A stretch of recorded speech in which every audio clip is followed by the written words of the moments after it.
Hello guys, welcome to our YouTube channel Gyan Kalyan. Today I'll be discussing about the topic excretion from your chapter Life Processes. So what is excretion? Excretion is the biological process involved in the removal of harmful metabolic waste from the body. हे ताके की बुली कय excretion बुली कय ठीक আছে excretion माने होइसे बॉडीत आमार बहुत बिलाक बायोलॉजिकल प्रोसेस থাকে এনেকে ডাইজেशन এবজर्प्शन तारे এটা পার্ট হৈছে excretion যত আমাৰ মেটাবলিক ওয়েস্টবোৰ বডিৰ পৰা ৰিমুভ হাৰ্মফুল যোনবোৰ হাৰ্মফুল ওয়েস্ট হয় হেবিলাক বডিৰ পৰা উলিয়াই পঠাব লাগে এতিয়া what do you mean by metabolic waste we know metabolism ঠিক আছে मेटाबॉलिज्म होइसे केमिकल रिएक्शन जोट आमार बॉडीत एनर्जी प्रोड्यूस करे आरो हे एनर्जीबुर की होय आमार बॉडीत यूज होय for using those energies for performing the vital activities of our body. Now the process of excretion takes place by different means in different organisms. Like in unicellular organisms, the waste are removed by the process of simple diffusion from the body surface into the surrounding water. जिबिलाक unicellular organism থাকে হেবিলাকৰ বডিৰ পৰা ওয়েস্টবোৰ কিদৰে উলাই যায় ডিফিউজনৰ through উলাই যায় body সাৰফেসৰ পৰা পানী লৈ আৰু যোনবোৰ কমপ্লেক্স মাল্টিসেলুলাৰ অৰ্গানিজমছ থাকে হেবিলাকৰ কি থাকে স্পেশালাইজ অৰ্গানছ থাকে কিছুমান মানে স্পেশাল অৰ্গান থাকে হেবিলাকৰ থ্ৰু তোমাৰ পানী তোমাৰ যোনখিনি মেটাবলিক ওয়েস্ট হয় হেবিলাক ৰিমুভ হৈ যায় এতিয়া আমি ডিসকাস কৰিম excretion in human beings. So human excretory system consists of a pair of kidney, a pair of ureters, a urinary bladder, urethra, renal artery, renal vein এবিলাক ঠিক আছে so এইটো হৈছে আমাৰ excretory system in humans কি আছে ইয়াতে দুটা kidney আছে this is the left kidney this is the right kidney this is the renal artery this is the vein this is also known as vena cava this is aorta this is the left ureter this is the right ureter this is the urinary bladder and this is the urethra ঠিক আছে আমাৰ এই kidney গিটা কত থাকে kidney গিটা আমাৰ অ্যাবডোমেনত থাকে situated on either side of our backbone ঠিক আছে তাৰ পিছত এই কিডনি গিটা ইউৰিনাৰী ব্লাডৰ লগত কানেক্ট হৈ থাকে ইউৰিনাৰী ব্লাডৰ লগত কানেক্ট হৈ থাকে কিহেৰে কানেক্ট হৈ থাকে এই ইউৰেটাৰ দুডালৰ থ্ৰু আমাৰ ইউৰিনাৰী ব্লাডৰত কানেক্ট হৈ থাকে আৰু ইউৰিন ফৰ্মেশন হয় আমাৰ এই কিডনিৰ পৰা ফৰ্মেশন হয় ফিল্ট্ৰেশন হয় কিনে এই ইয়ালৈ আহি ইউৰিনাৰী ব্লাডৰত জমা হয় তাৰ পিছত ইউৰেথ্ৰাৰ থ্ৰু ওলাই যায় এতিয়া আমি পঢ়িম আমাৰ ইউৰিন ফৰ্মেশন একচুয়ালি হয় কেনেকৈ আমাৰ বডিত ইউৰিন ফৰ্মেশন ইউৰিনাৰী ব্লাডাৰত ইউৰিন ফৰ্মেশন কেনেকৈ হয় তো এতিয়া আমি পঢ়িম functioning of this excretory system in our body আৰু লাইক কি কম এতিয়া তোমাৰ obviously ইউৰিনাৰী কিডনিৰ ভিতৰত কেটামান ফিল্ট্ৰেশন ইউনিট থাকিব লাগিব through which filtration will take place jot blood khini filtrate hoy kine urine form koribo to amar filtration amar body filtration unit eta ase which is known as nephron jot glucose amino acids salts ebilak tumar selectively reabsorb hoy etia ami ki pohim structure of nephron now what is nephron nephron is the unit of filtration ঠিক আছে এই নেফ্ৰনটো তোমাৰ কি থাকে এটো এটা মই structure বনাইছো স্ট্ৰাকচাৰ অফ নেফ্ৰন ইয়াত থাকে Bowman's capsule glomerulus proximal convoluted tubule then loop of Henle distal convoluted tubule collecting duct this is the Henle's loop this is the efferent artery this is the efferent artery and these are blood vessels ঠিক আছে এই ডায়াগ্ৰামটো বহুত complex হৈ আছে নহয়নে বুজিবলে তো মই ইয়াৰ এটা simplified way diagram to বনাইছো যোনটো মই তোমালোকক এতিয়া দেখাম this is the structure of nephron আমাৰ নেফ্ৰন কি কনজিস্ট কৰে Bowman's capsule glomerulus PCT loop of Henle DCT and collecting duct এই কাপ শেপড স্ট্ৰাকচাৰটো কি বুলি কয় এই কাপ শেপড স্ট্ৰাকচাৰটো Bowman's capsule বুলি কয় আৰু ইয়াতে যোনখিনি ব্লাড ভেসেলছ আহি ইয়াতে যোনখিনি ব্লাড ভেসেলছ আছে এই ব্লাড ভেসেলছখিনি গ্লোমেৰুলাছ বুলি কয় এই ব্লাড ভেসেলছখিনি থ্ৰু ব্লাড ফ্লো হয় আৰু এই নেফ্ৰনৰ থ্ৰু ফিল্টাৰ হয় তো কাপচেপিড ষ্ট্ৰাকচাৰটো Bowman's capsular পাছতে আছে আমাৰ proximal convoluted tubule PCT proximal বুলি এটো কাৰণে কয় কাৰণ ই Bowman's capsular পাছতে আছে সেইকাৰণে proximal আৰু convoluted মানে হৈছে coil shaped সেইকাৰণে কয় proximal convoluted tubule তাৰ পিছত আছে আমাৰ DCT distal convoluted tubule distal বুলি এই কাৰণে কয় কাৰণ Bowman's capsular পৰা বহুখিনি দূৰত আছে সেইকাৰণে distal convoluted tubule ঠিক আছে তাৰ পিছত PCT আৰু DCT ৰ মাজত আছে আমাৰ U-shaped structure এই U-shaped structure টো কি কয় loop of Henle or Henle's loop of Henle or Henle's loop বুলি এই কাৰণে কয় কাৰণ এই U-shaped structure টো এজন সাইন্টিস্টে ডিসকভাৰ কৰিছিল সেই সাইন্টিস্ট জনৰ নাম আছিল ফ্ৰেডৰিক হেনলি তাৰ পিছত PCT loop of Henle DCT গকিনে কোড কানেক্ট হয় কালেক্টিং ডাক্টত কানেক্ট হয় য'ত ইউৰিনখিনি কালেক্ট হয় গৈ কিনে ইউৰেথ্ৰাৰ থ্ৰু ইউৰিনাৰী ব্লাডত জমা হয় আৰু ফাইনালি ইউৰেথ্ৰা থ্ৰু ওলাই যায় ঠিক আছে এনেকুৱা অলমোষ্ট 1 মিলিয়ন নেফ্ৰন আমাৰ এটা কিডনিত প্ৰেজেন্ট থাকে আৰু ফিল্ট্ৰেশ্যন প্ৰসেছবোৰ কৰিবলৈ হেল্প কৰে this nephron is present in renal pyramid of kidney যেহেতু কিডনিৰ বহুতখিনি ভাগ আছে মেডুলা কৰ্টেক্স এনেকে ভাগ আছে তো তাৰ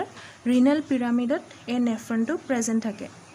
Bowman's capsule PCT DCT এখিনি কিডনিৰ কৰ্টেক্স ৰিজনত প্ৰেজেন্ট থাকে আৰু loop of Henle collecting duct এয়া তোমাৰ মেডুলা ৰিজনত প্ৰেজেন্ট থাকে ঠিক আছে তো আমি এটা পঢ়িম লাইক কিডনি আমাৰ ফাংশনিং কেনেকৈ কৰে ফাংশনিং নেফ্ৰনৰ ফাংশনিং কেনেকৈ কৰে ঠিক আছে তো আমি জানো যে আমাৰ হিউম্যান বডিত তোমাৰ নাইট্ৰজেনাছ ওয়েস্ট কি হয় ইউৰিয়া হয় হয়নে তো এতিয়া যেতিয়া তোমাৰ ব্লাডখিনি এই তোমাৰ এফাৰেণ্ট আৰ্টেৰিয়লেদি সোমাব তাৰপিছত গ্লোমেৰুলাছত তোমাৰ এইখিনি হৈছে ব্লাড ভেসেলছ বহুতখিনি ব্লাড ভেসেলছ জমা হৈ আছে ঠিক আছে Bowman's capsule ইয়াত বহুতখিনি ব্লাড ভেসেলছ জমা হৈ আছে আৰু এই ব্লাড ভেসেলছবোৰ তোমাৰ এই টিউবুলছবোৰৰ লগত কানেক্ট হৈ আছে ঠিক আছে তো Bowman's capsule আৰু গ্লোমেৰুলাছ বহুত প'ৰাছ হয় আৰু ব্লাড যেতিয়া হেভিলি এফালেদি পাৰ হৈ থাকে হেতু সময়ত তোমাৰ কিছুমান ব্লাড যোনখিনি তোমাৰ এফালে ফিল্টাৰ হৈ কিনে এই টিউবুলত পাৰ হৈ যায় এই টিউবুললৈ পাৰ হৈ যায় আৰু ব্লাড ভেসেলছত তোমাৰ যিখিনি তোমাৰ হাৰ্মফুল প্ৰডাক্টছ থাকে সেইবোৰ ইয়ালৈ ৰিলিজ কৰি দিয়া হয় আৰু এই প্ৰসেছটোক তোমাক আল্ট্ৰা ফিল্ট্ৰেশ্যন বুলি কয় গ্লোমেৰুলাছ আৰু Bowman's capsule দুইখনেই বহুত প'ৰাছ হয় যেনেকৈ এতিয়া আমি চাহ যেতিয়া আমি বাকো চাকনিৰে যেতিয়া আমি চাহখিনি চাকো তেতিয়া সেই চাকনিখনত বহুতখিনি তোমাৰ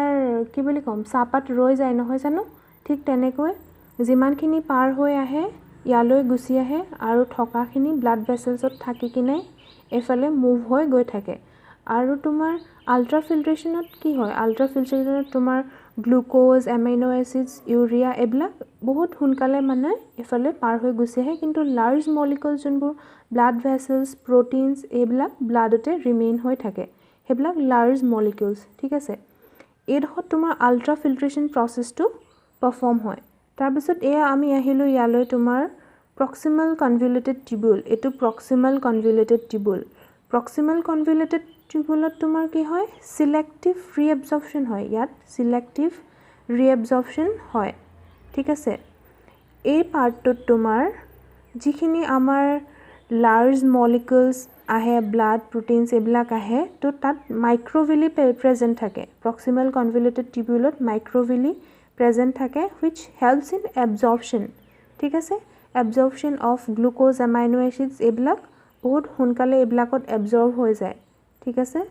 তাৰ পিছত এইটো যে এইফালে আহি আছে এই টিউবুলটো কয় যোনটো ডিসেন্ড হৈ আছে এই টিউবুলটো কয় descending limb of loop of Henle আৰু ইয়াত তোমাৰ কি ৰিএবজৰ্পশ্যন হয় জানানে ইয়াত ৰিএবজৰ্পশ্যন হয় অকল ওৱাটাৰ ৰিএবজৰ্পশ্যন হয় এই পাৰ্টটোত অনলি ওৱাটাৰ ৰিএবজৰ্পশ্যন হয় ঠিক আছে তাৰ পিছত আহিলে তোমাৰ এই এটা এসেন্ডিং পাৰ্ট দেখিছানে এইটো কয় ascending limb of loop of Henle ইয়াত তোমাৰ আয়ন্স বিলাক ৰিএবজৰ্ব হয় যেনেকৈ সোডিয়াম আয়ন্স ক্লোৰাইড আয়ন্স এটসেট্ৰা ইয়াত ৰিএবজৰ্ব হয় তাৰ পিছত ফিল্ট্ৰেটখিনি পাস হৈ তোমাৰ ডিসিটিত পাইগৈ ঠিক আছে যেতিয়া ডিসিটিত পাইগৈ ইয়াত আৰু বেছি ওয়াটাৰ মলিকিউলছ আৰু বেছি আয়ন্স ইয়াত এবজৰ্ব হয় তাৰ পিছত এই টিউবুলটো কানেক্ট হৈ থাকে কালেক্টিং ডাক্টৰ লগত কালেক্টিং ডাক্টৰ লগত কানেক্ট হৈ ই আৰু বেছি ওয়াটাৰ ইয়াত মোৰ ওয়াটাৰ ৰিএবজৰ্ব কৰগৈ ঠিক আছে এতিয়া কালেক্টিং ডাক্টটো আকৌ আমাৰ ক'ত কানেক্ট হৈ আছে কালেক্টিং ডাক্ট আকৌ আমাৰ কানেক্ট হৈ আছে তোমাৰ ইউৰেটাৰৰ লগত এতিয়া যিমানখিনি আমি ফিল্ট্ৰেচন প্ৰসেস পঢ়িলো মানে আমাৰ বডিত ইউৰিন কেনেকৈ ফৰ্ম হয় সেইখিনি য'ত পঢ়িলো হেয়া তোমাৰ ইয়াতে কিডনিৰ ভিতৰতে আমাৰ ইউৰিনৰ ফিল্ট্ৰেচনটো হয় ঠিক আছে আমাৰ ব্লাডৰ ফিল্ট্ৰেচন প্ৰসেসটো হয় আৰু এই কালেক্টিং ডাক্ট যে আমি ইয়াত পঢ়িছিলো এই নেফ্ৰনখিনি এই এনেকুৱা নেফ্ৰন আমাৰ কিডনিৰ ভিতৰত অলমোষ্ট 1 মিলিয়ন নেফ্ৰন আমাৰ কিডনিৰ ভিতৰত থাকে ঠিক আছে 1 মিলিয়ন কিডনি অলমোষ্ট আমাৰ কিমানখিনি ব্লাড পিউৰিফাই কৰি থাকে এভৰি ডে ইয়াৰ পৰা এই যোনখিনি কালেক্টিং ডাক্টত ইয়াত প্ৰডিউস হয় যোনখিনি ইউৰিন প্ৰডিউস হয় এইখিনি আকৌ ইউৰেটাৰ থ্ৰুৱে তোমাৰ ইউৰিনাৰী ব্লাডাৰলৈকে গুচি আহে আৰু ইউৰিনাৰী ব্লাডাৰ এটা মাসল হয় যোনটো আমাৰ নাৰ্ভাছ সিস্টেমে কন্ট্ৰোল কৰিব পাৰো ঠিক আছে তো আমি কেতিয়াবা আমাৰ ইউৰিন কন্ট্ৰোল কৰিব পাৰো ধৰা আমি যদি যেটো পৰিস্থিতিত নাথাকো যে আমি এটো সময়ত টয়লেট কৰিবলৈ যাবলৈ নোৱাৰা এটা ঠাইত থাকিলে এটো আমি কন্ট্ৰোল কৰিব পাৰো because this is a muscle ঠিক আছে this is a muscle and so it is controlled by nervous system so আমি এটো কন্ট্ৰোল কৰিবলৈ পাৰো ঠিক আছে তাৰ পিছত এই ইউৰিনাৰী ব্লাডাৰ যেতিয়া ইউৰিনখিনি জমা হৈ যায় আৰু যেতিয়া উই ফিল লাইক পিইং সাইন্টিফিক ওয়াৰ্ডত ইউৰিনেটিংটোক আমি মিকচুৰেচন বুলি কওঁ তেতিয়া মিকচুৰেচন ইউৰেথ্ৰাৰ থ্ৰু হৈ যায় ঠিক আছে তো আমি এতিয়া পঢ়িলো হিউম্যান বিংছত কিদৰে হয় হিউম্যান বিংছত তোমাৰ এক্সক্ৰিশন প্ৰসেস কিদৰে হয় বা এনিমেলছত কিদৰে হয় তো আমি এবাৰ এটো বস্তু আকৌ এবাৰ ৰিপিট কৰিব বিচাৰো তো হিউম্যান বিংছত কি থাকে কৈছো এক্সক্ৰিটৰি সিস্টেমত কি থাকে বুলি কৈছিলো a pair of kidney a pair of ureters a urinary bladder a urethra renal artery renal vein আৰু ইয়াত মন কৰিবা renal যোনটো ওয়াৰ্ড হেতু সদায় কিডনিৰ লগতে ৰিলেটেড হ'ব কৰবাত যদি ইন ফিউচাৰ renal ওয়াৰ্ডটো পোৱা হেতু সদায় কিডনিৰ লগতে ৰিলেটেড হৈ থাকিব তাৰ পিছত আমি কি পঢ়িলো আমাৰ এক্সক্ৰিটৰি সিস্টেমটোত মানে কিদৰে ফিল্ট্ৰেচন প্ৰসেসটো হয় বা ইউৰিন ফৰ্মেশন কেনেকৈ হয় তো ইউৰিন ফৰ্মেশন হ'বলৈ হলে কিহৰ দ্বাৰা হয় নেফ্ৰনত আমাৰ গুটে ফিল্ট্ৰেচন প্ৰসেসটো হয় ফিল্ট্ৰেচন প্ৰসেসটো কি হয় ultra filtration selective reabsorption PCT Henle's loop হক ডিসিটি কালেক্টিং ডাক্টত ইয়াত সিলেক্টিভ ৰিএবজৰ্পশন হয় আৰু এটা থাকে টিউবুলাৰ সিলেকশনটো তোমাৰ কি হয় যোনখিনি হাৰ্মফুল বস্তু থাকে ব্লাড ভেসেলছ খিনিত হে হাৰ্মফুল বস্তুবিলাক তোমাৰ নেফ্ৰনত ৰিলিজ কৰি দিয়া হয় আৰু হেখিনি ইউৰিনৰ থ্ৰু পাস আউট হৈ যায় আৰু আমি পঢ়িলো তোমাৰ আমাৰ স্ট্ৰাকচাৰটো পঢ়িছিলো নেফ্ৰনৰ স্ট্ৰাকচাৰটো তোমাৰ এইটো বোমেন্স ক্যাপসুল কাপ শেপেড হয় বোমেন্স ক্যাপসুলটো এইখিনি বোমেন্স ক্যাপসুলতে আছে তোমাৰ গ্লোমেৰুলাছটো আছে হে গ্লোমেৰুলাছ তোমাৰ ব্লাড ভেসেলছ খিনি কইলড হৈ আছে তাৰ পিছত এইটো পৰ্শন আছে পিসিটি বোমেন্স ক্যাপসুলৰ পাছৰ অংশটো পিসিটিৰ কাষৰ অংশটো যোনটো ইউ শেপেড হয় হেতু হেনলিজ লুপ বুলি কয় this was discovered by Friedrich Henle এইটো তোমাৰ ডিসিটি যোনটো হেনলিজ লুপৰ লগত লগ হৈ আছে হেতু ডিসিটি বুলি কয় তাৰ পিছত এয়া কালেক্টিং ডাক্ট যোনটো ফাইনালি গৈ আমাৰ ইউৰেটাৰৰ লগত কানেক্ট হৈ আছে আৰু এফালৈ ইউৰিনখিনি পাস হৈ ইউৰিনাৰী ব্লাডাৰত আহিব পাৰে আৰু ইউৰেথ্ৰা দি ওলাই আহিব পাৰে তাৰ পিছত আমি পঢ়িছিলো ফাংশনিং কেনেকৈ কৰে কেনেকৈ ফাংশন কৰে আমাৰ ইউৰিন ফৰ্মেশনত ঠিক আছে নেফ্ৰনে ইয়াত তোমাৰ নাইট্ৰোজেনাছ ওয়েষ্ট আমাৰ হিউম্যান বিংছত হল ইউৰিয়া এফাৰেন্ট আৰ্টেৰিয়েল থ্ৰু গ্লোমেৰুলাছত আহে বোমেন্স ক্যাপসুল আৰু তোমাৰ গ্লোমেৰুলাছ দুইটাই বহুত পোৰাছ হয় হে কাৰণে ইয়াত আল্ট্ৰা ফিল্ট্ৰেচন হয় স্মল মলিকিউলছ গ্লুকোজ এমাইনো এসিডছ এবিলাক সোনকালে ফিল্ট্ৰেট হৈ যায় তাৰপিছত লাৰ্জ মলিকুলছবোৰ এইফালে ব্লাড ভেছেলছত গৈ থাকে PCTত সিলেক্টিভ ৰিএবজৰ্পশ্যন হয় মলিকিউলছৰ কাৰণ মাইক্ৰ'ভিলি প্ৰেজেণ্ট থাকে সেইকাৰণে এবজৰ্ব কৰিবলৈ ভাল হয় descending limb of loop of হেনলিত অকল ৱাটাৰ ৰিএবজৰ্পশ্যন হয় ascending limb of loop of হেনলিত আয়ন্স এবজৰ্ব হয় যেনেকৈ সোডিয়াম ক্লোৰাইড এইবিলাক আয়ন্স এবজৰ্ব হয় ডিচিটিত তোমাৰ আৰু বেছি ৱাটাৰ মলিকুলছ আৰু বেছি আয়ন্স এবজৰ্ব হয় আৰু কালেক্টিং ডাক্টত আৰু বেছি ৱাটাৰ এবজৰ্ব হয় ফাইনেলি ইউৰেটাৰৰ লগত কানেক্ট হৈ যায় আৰু ইউৰেটাৰ থ্ৰু ইউৰিনাৰী ব্লাডাৰ পাইহি আৰু ইউৰিনাৰী ব্লাডাৰৰ পৰা ইউৰেথ্ৰাত ওলাই গ'ল ঠিক আছে আই হোপ তোমালোকে এই ভিডিঅ'টোত এইখিনি এটলিষ্ট যোনখিনি হিউমেনৰ এক্সক্ৰিশ্যন প্ৰচেছ তোমালোকে ভালকৈ বুজি পাইছা বা এনিমেলছত বুজি পাইছা নাও like the process of excretion also takes place in plants এটা আমি প্লান্টছত কি ধৰণে এক্সক্ৰিশ্যন প্ৰচেছ হয় এনিমেলছত তো আমি গম পালোঁ যে স্পেচিয়েল অৰ্গেনছ থাকে কিন্তু প্লান্টছত কি ধৰণে এক্সক্ৰিশ্যন হয় প্লান্টছত তোমাৰ এক্সেছ ৱাটাৰবোৰ ৰিমুভ হয় আমি অলৰেডি ট্ৰান্সপিৰেশ্যনৰ কথা শুনিছোঁ তো ট্ৰান্সপিৰেশ্যনৰ থ্ৰু তোমাৰ এক্সেছ ৱাটাৰবোৰ ওলাই যায় The plant's waste are stored in cellular vacuoles and কিছুমান waste তোমাৰ cellular vacuoles present থাকে কিছুমান some waste are also stored in leaf and are fallen off আৰু কিছুমান waste তোমাৰ leafত present থাকে আৰু সেইখিনি পাছত গৈ পাতখিনি হৰি যায় বা resins gums etc এইবিলাকো আমাৰ কি হয় waste products হয় যোনবোৰ জাইলেমত store হৈ থাকে So, in this topic we have discussed about both excretion in animals and excretion in plants and we have come to this summary that the excretion process in animals is more complex than excretion process in plants, okay? Because the excretion process in animals consists of kidneys, then nephrons, so this process becomes very complex. মই এইটো ভিডিঅ'ত এক্সক্ৰিশ্যনৰ বিষয়ে explain কৰিলোঁ excretory system excretion in human beings কিদৰে হয় structure and function of nephron ঠিক আছে so' I hope this video' is useful to you in the next video' I will be discussing about ecosystem and its components from the chapter our environment till then stay safe and thanks for ৱাচিং